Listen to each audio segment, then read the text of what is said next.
Yes, good morning. The markets ended 2013 at fairly elevated levels. Even in the last few weeks, what we saw was a continuation of the rally. What we are seeing right now is effectively people returning to work, but not being very keen on rushing into positions. There was a scenario a couple of years ago where people came back to work and bought everything they wanted to in January and then watched for the next 5 months as the market sold off. And with a lot of these markets near the top of their ranges, even in India, I think there's a bit of a reluctance to push the boat out too far, especially ahead of the forthcoming earnings season. Saying that, we do remain selectively constructive on a number of the markets, while remaining cognizant that at the moment the risk is fairly elevated. So what we're preferring to do is actually taking a much more measured approach in terms of buying.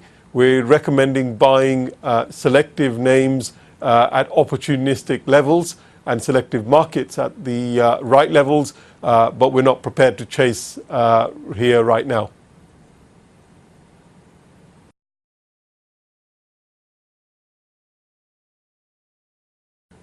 Yes, I think India has been a very difficult call to make for a lot of foreign fund managers, because what we've seen is a deterioration at the macro level, and then some improvement has happened. And then, of course, we've got the uncertainty going into the election with a potential risk of the fiscal deficit blowing out. My understanding is that 8 months into the year, the government has already reached the 4.8% target for the full year fiscal deficit.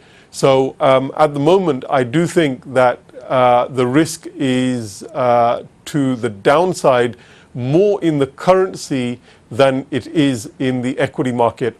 And we can actually measure exactly what the premium is that the market is applying for the election.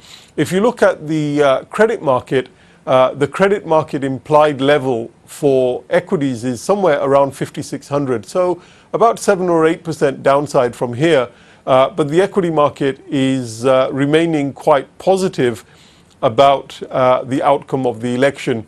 Now, it seems with the recent political developments that the outcome of the election is still a lot more uncertain than it was even going into the state elections.